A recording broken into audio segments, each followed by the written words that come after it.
At this point, most of us use shredders in both our personal and our professional lives, but the biggest mistake that I see over and over again in terms of document management, which accounts for about 50% of all corporate identity theft, is physical documents, is that we don't make it convenient enough for ourselves.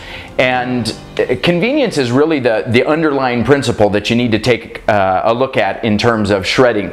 So while I like the off-site truck shredding for certain things, particularly if you've got massive amounts, boxes and boxes of data you need to shred that you won't sit there and do on your own, that's all well and good. But what I really like is exceptionally convenient shredding. My rule is the rule of 2 seconds. If your shredder is not within 2 seconds of where you need it, you're probably not going to use it. And this goes for offices.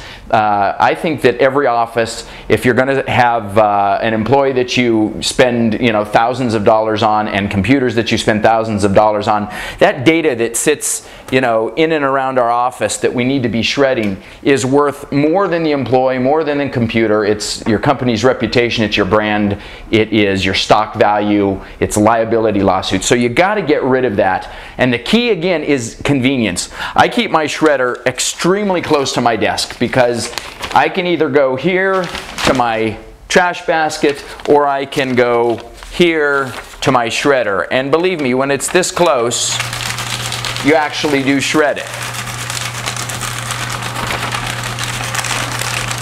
What it allows you to do when you have a shredder like this is you are controlling the flow of the information. When you're sending it out with a shredding service or have some other answer to it, you're not in control of that document being shredded right there. The more immediate that you shred it and get rid of it, the better. Now I want to go over some convenience, some quality principles of shredding. We're going to take you to another shredder in our office, which is a more industrial sized one. In the printing part of our office, where we do all of our printing and our faxing, anything where we might need a shredder, we keep this pretty good sized Fellows Industrial, it's like a Fellows 220 shredder, and it's just an absolute workhorse. The reason that I like this out here is we do so much shredding using this machine. You can see one of the basic things here is it will shred a lot. If you're trying to stuff too much through it, it won't do it. It'll reject it. So that's a really important thing, is that because we all tend to overfeed, that you need a machine, number one, that can do a lot of paper at once, and you also want one that will stop.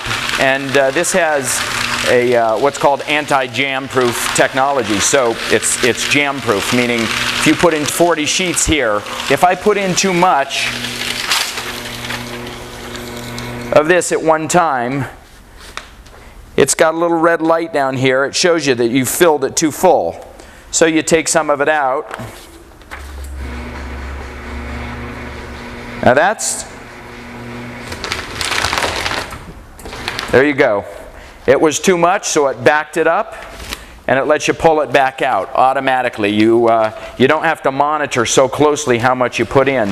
That way, if you're jamming it too full, you don't ruin the shredder, and that makes it last a lot longer. It means you keep it around, and of course that convenience of having it around is what makes it work. Naturally, it shreds, CDs as well. If you've got extra CDs you got to get rid of, if you've got large size paper, you need something strong enough to pull it down in. That quality of shredder is vital. Don't spend half of it thinking that you're saving yourself, because you're not. What happens is it breaks down and it sits there unused, and it costs you on the other side when you have a data breach. Put the money into a shredder that's going to last with you. Some of the things that are on this shredder that I like, on this Fellows, are, right now it's telling me that I need to oil the system, which you have to do every so often. So right here inside the front door is an oil kit that you keep your manuals, your oil kit, extra cord. This is, of course, where you pull out the shreds and dump them into the trash. It also tells you if it's overheating. It tells you if the door is open. It tells you when it's full, so that you don't get it so full that it that you burn out the motor. It tells you when you need to reverse, which you just do with these buttons here. And it also has what's called SafeSense technology. And if you notice, when I put my fingers close, this little light here goes on. And that's so that if kids or pets or anything get close to it, or if your fingers get too close when feeding it down in, it turns the shredder off. It will not shred when your fingers are close. If I put that in and I'm shredding, it stops immediately so that your fingers never get close to those blades. Those are, and it powers completely off. Those are some of the more important quality pieces of a shredder. Sorry. You do have to focus on what you're doing. Those are some of the more important quality pieces of a shredder that when you're buying it, you have to invest in proportion to value. You have to be willing to spend the money to shred all of the paperwork that we now create. We're supposed to be going paperless. I think in the last 10 years our paper consumption has doubled, so that's not quite happening. And that's why I choose a fellow shredder like this. Thanks so much.